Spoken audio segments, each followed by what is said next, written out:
All right, this is Anish, and this is Residency Rounds. So, at the last episode, I had discussed our path getting here, and I had expressed my hesitancy in pursuing this path going forward. That is continuing to record episodes.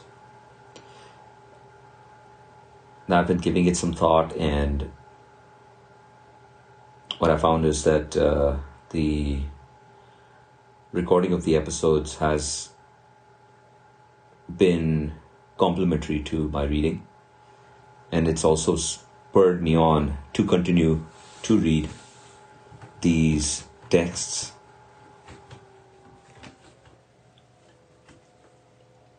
In the pursuit of examining one's life, one has to find a thread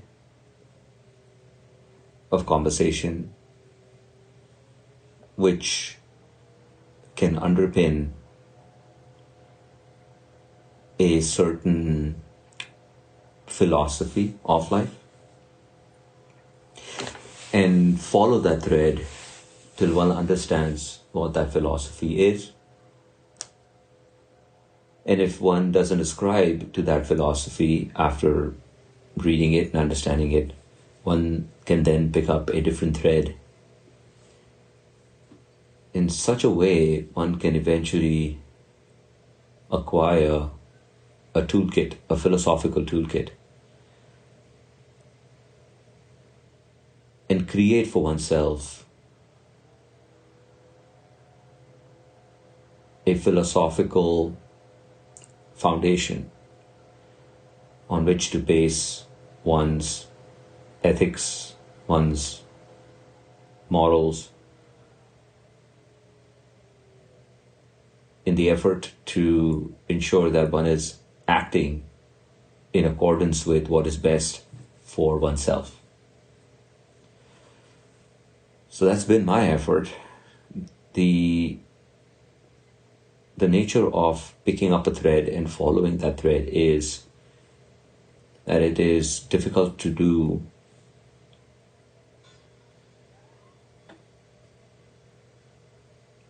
without having some guidance. And that's where the Great Conversations comes in.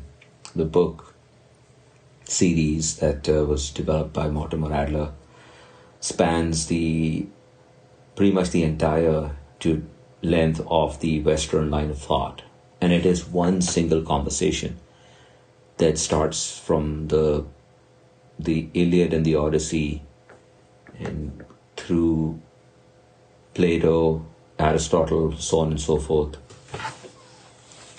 all the way to Freud. And it's not that the conversation ends there, it's just that the book series ends there. There are a lot of books, 54 in total. Some of them are easy reads, some of them are hard reads, but they're all good reads. It's just one needs a lot of stamina to be able to go through these books and understand everything, continue to follow the thread,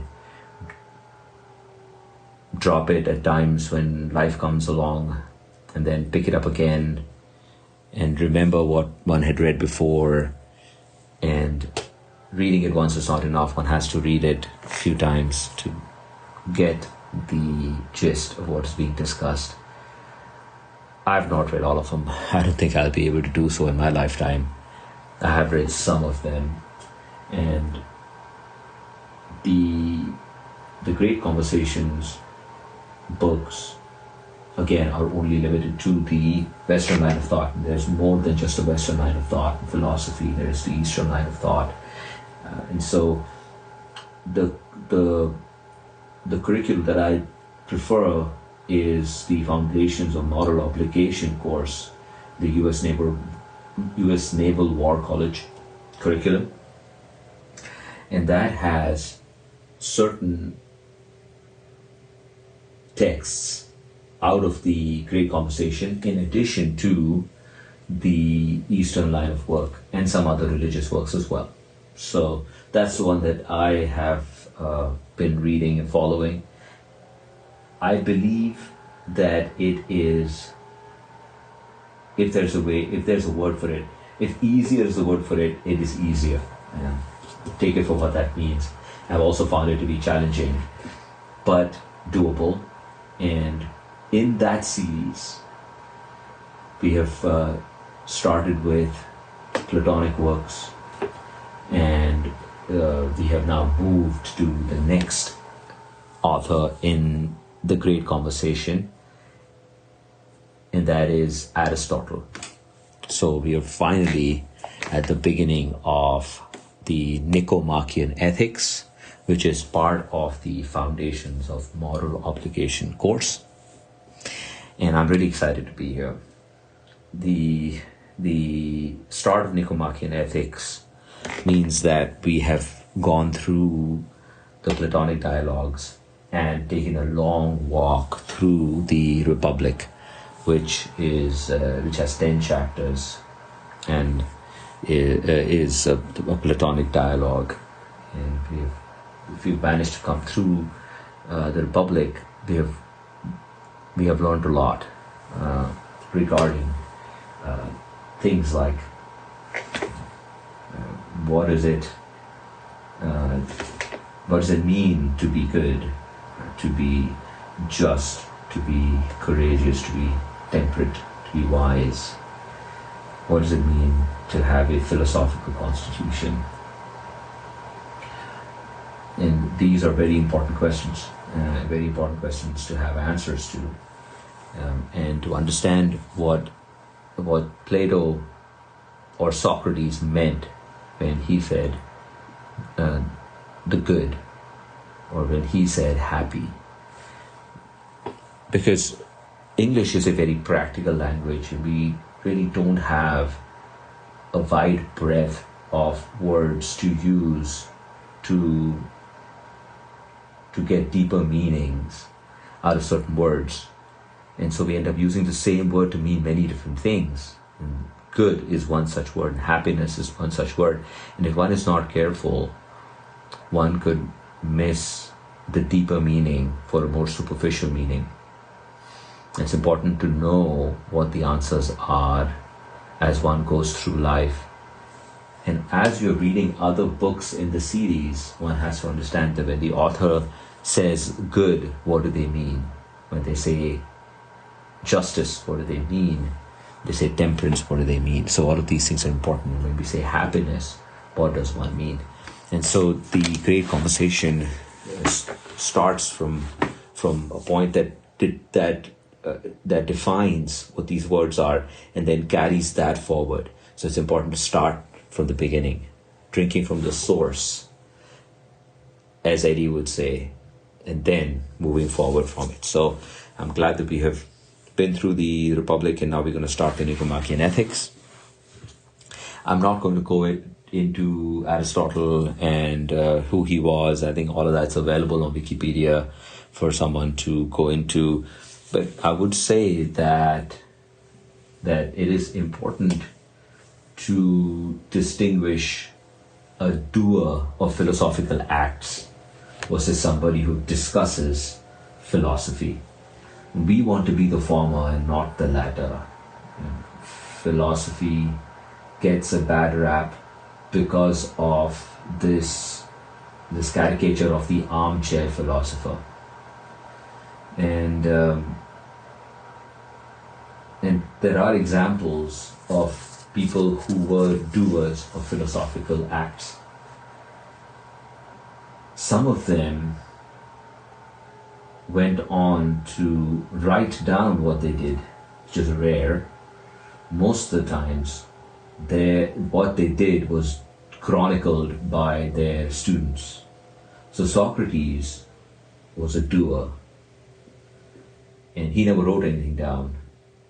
Plato was a student of Socrates, and after Socrates was put to death, Plato was deeply moved by it and then went on to chronicle Socrates' life through the Platonic dialogues and continue the work of Socrates by teaching others through the university that he formed, the academy that Plato formed. And so Plato was an academician. Aristotle was Plato's student, and Aristotle had a falling out from Plato, and he went on to teach prominent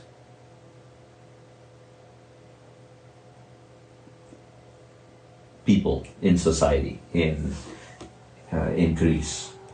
So he was the teacher of Alexander the Great. So just think about that lineage now. Alexander learns from Aristotle, who learns from Plato, who then learns from Socrates. Now I'll tell you that the world is more concerned with acts of greatness than philosophical acts. That's the world that we live in. I knew of Alexander the Great way before I knew about Socrates.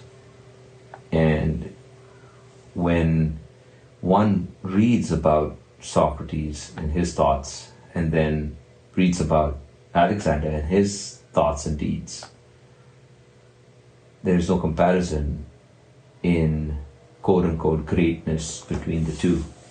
Though Alexander gets the label of great despite being anything but. It's more about his conquests than the philosophical underpinnings. Alexander was miserable.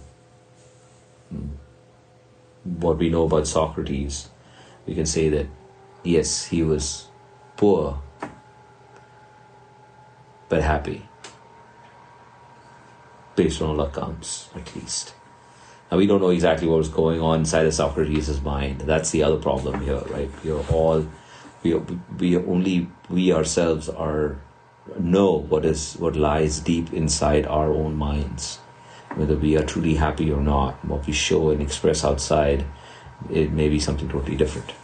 But by all accounts, Socrates, based on at least the logical deduction, the reasonings that he gave, and the fact that he thought about these things, we could say that that's what we are hoping, that we eventually are happy, truly, deeply happy inside. And you can go around trying to conquer the world and still be miserable if you haven't conquered what is inside first. By some accounts, conquering what's inside is more difficult than conquering the world. So,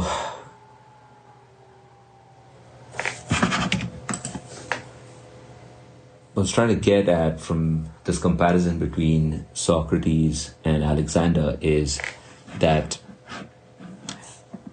Aristotle was concerned with making kings. And so his teachings are quote unquote more practical. They're more concerned with politics. Aristotle believed that politics was the pinnacle of the sciences. And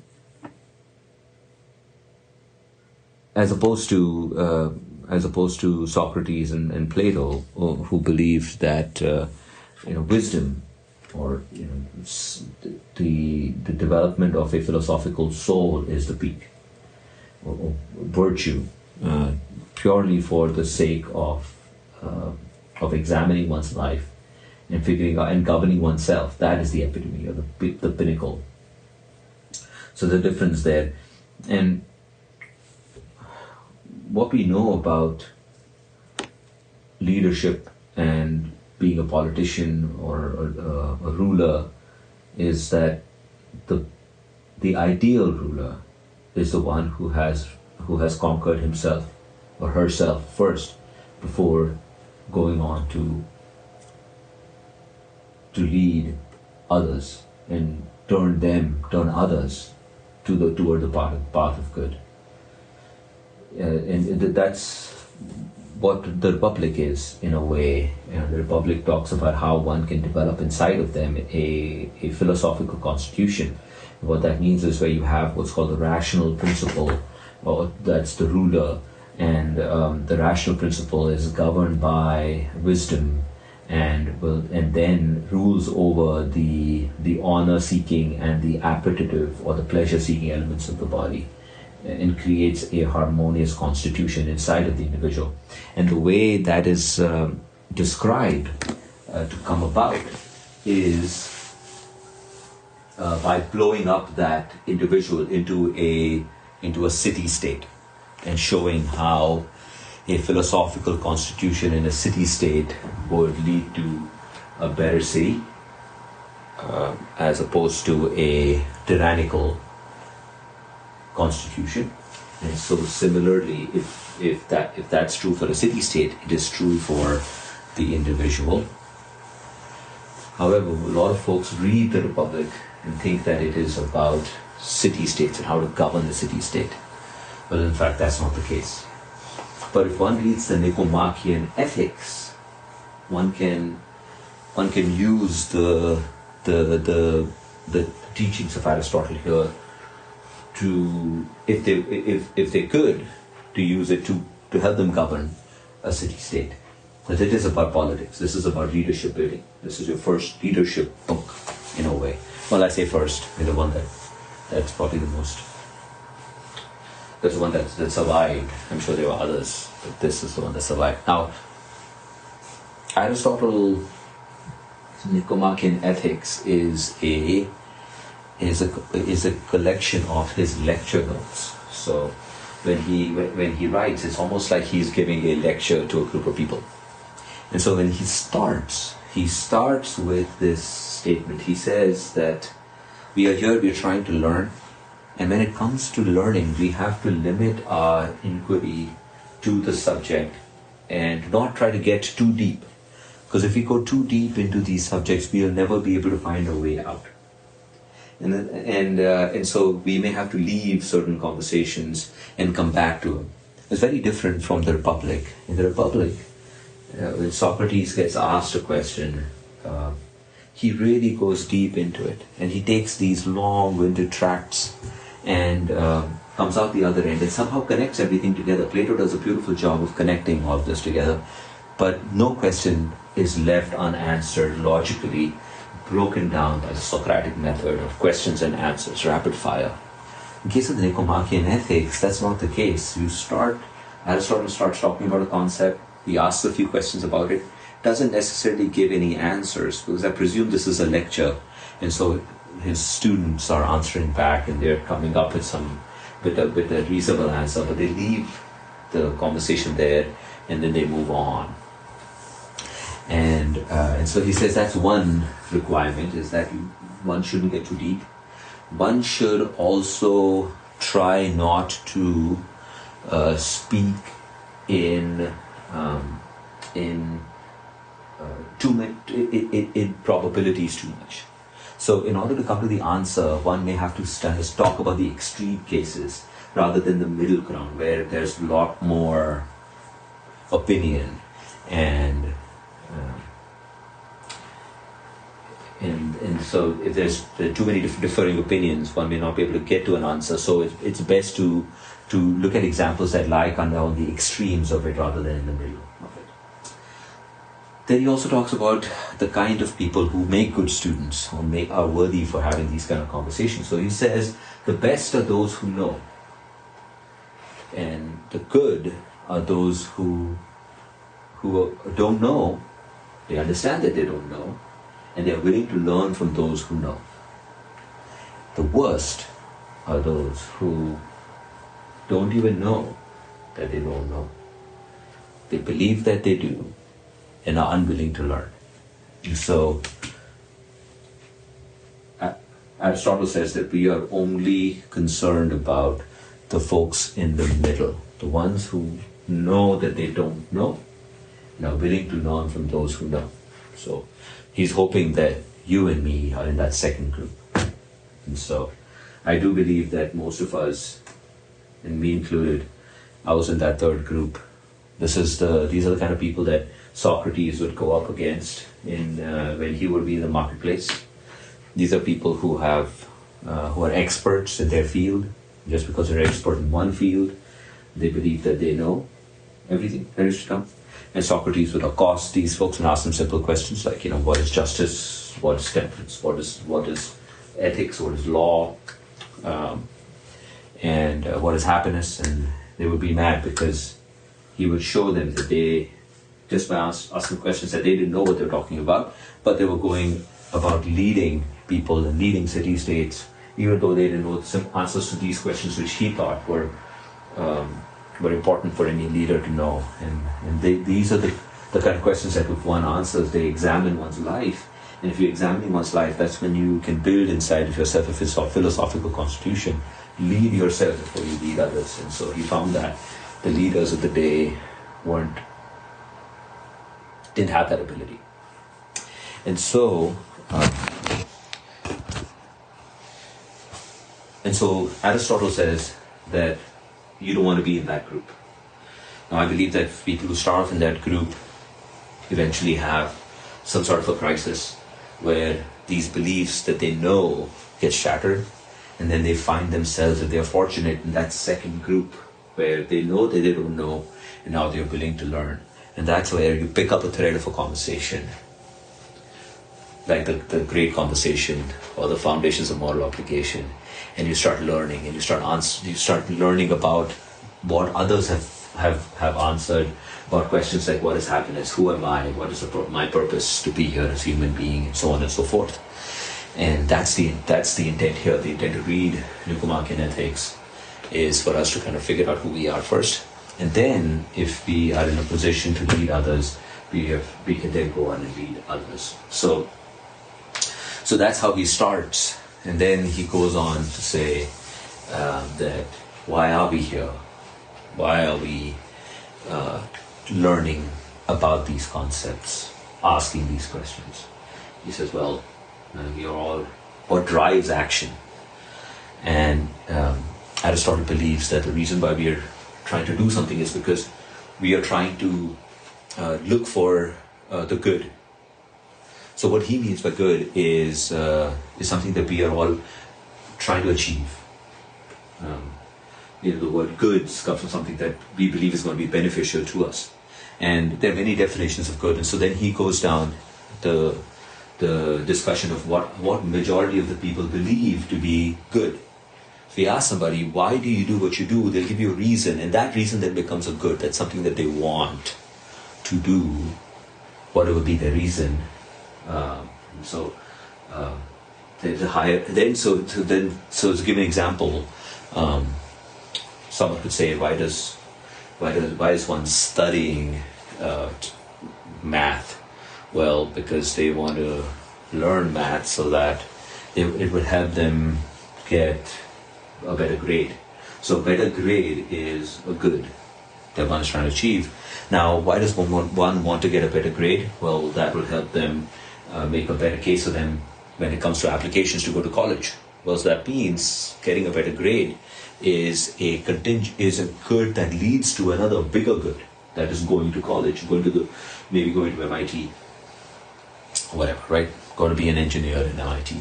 So now that becomes a hierarchical good than the good of getting a higher grade in math. So now why does one want to go to MIT to be an engineer?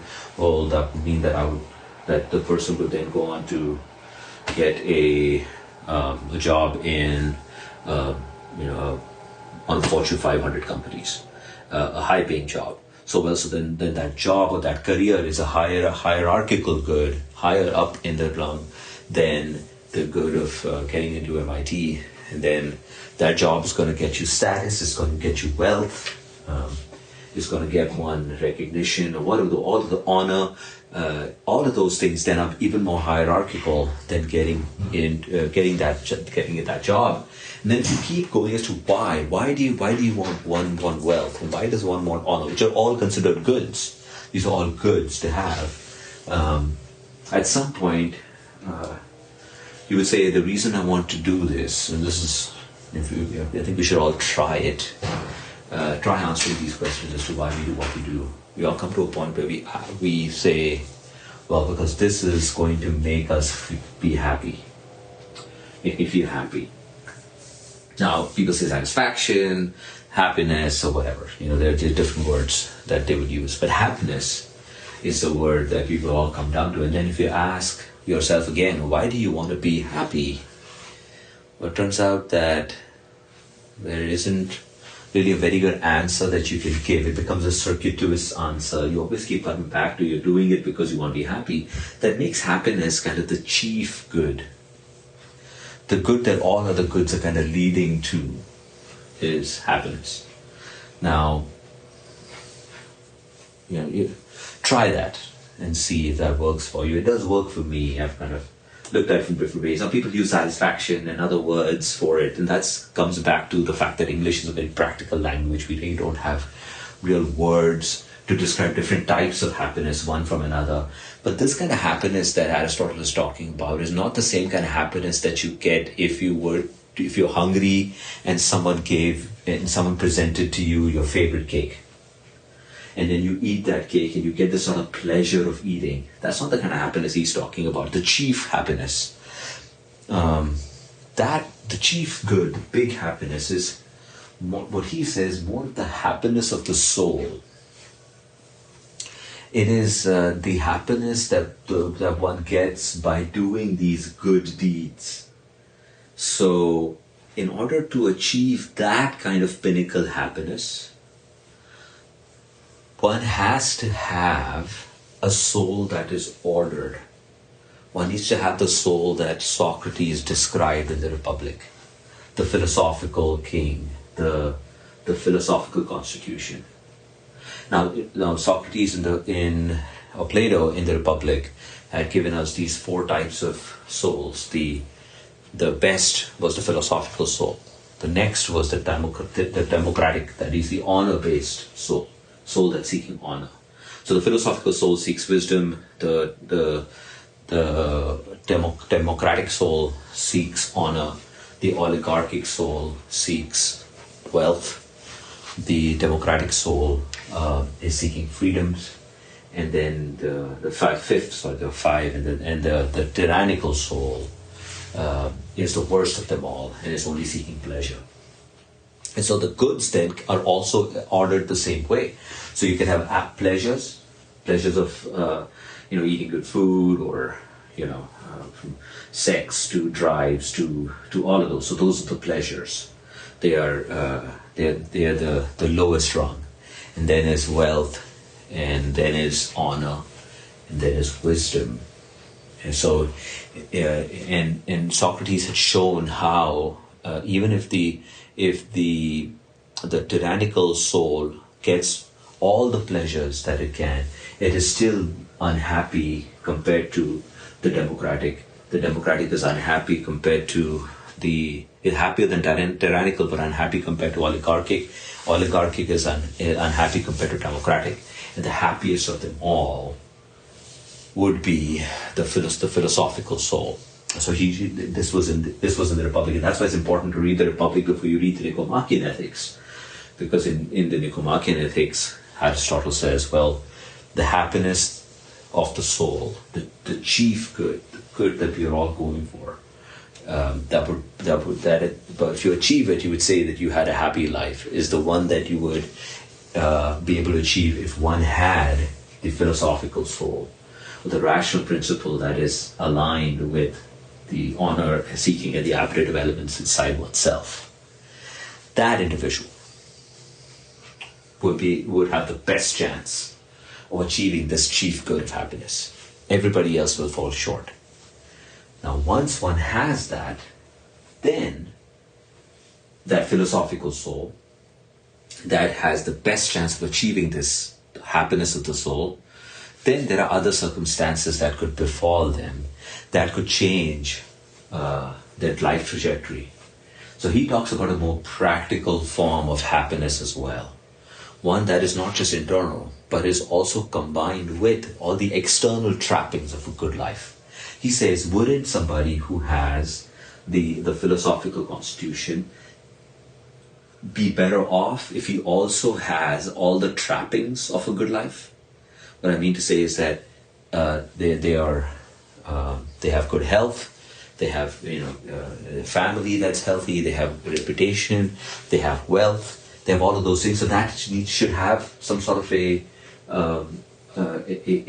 better effect than being deprived of all of those things. Now, even in the Republic, Socrates had described exactly how he would he would prove that a person who's just, but society believes is unjust and suffers because of what society believes, would still be happier than someone who is unjust but society believes is just. So Socrates already proved how that would be the case. But at the end of that argument, in chapter 10 of the Republic, he says that if a person is just, is truly just, it's more likely that society will also give him or her the trappings of the life that comes to somebody who has, in fact, the benevolence of everybody because of the fact that he's just. So we're talking about that individual who's just and also has the trappings of being just. And now this person, Aristotle says, would be somebody who would be truly happy because they have the philosophical constitution, the aim toward wisdom, happiness on the inside, happiness of the soul, and the trappings of a good life that come with it. They're also a good leader, and now they can take their philosophical constitution and try and build a society where they can motivate others to be just, to be good, and increase that way their chances of achieving happiness. So that is why Aristotle is going about having these conversations with princes like Alexander, trying to build inside of them these concepts.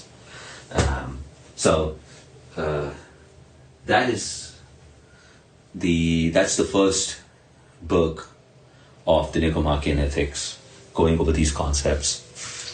And then before he ends, he says, well, in order to understand how one can go about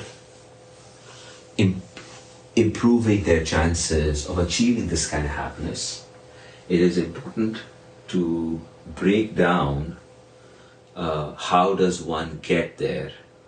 And so, like you said, that happiness is what you get if one acts in the right way.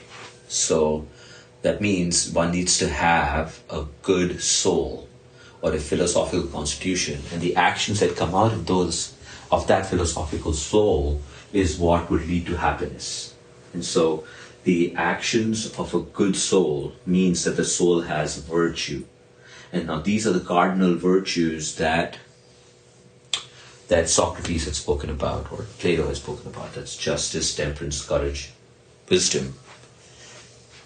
Aristotle breaks them down into what he calls intellectual virtues and moral virtues. He says intellectual virtues are those of philosophical wisdom,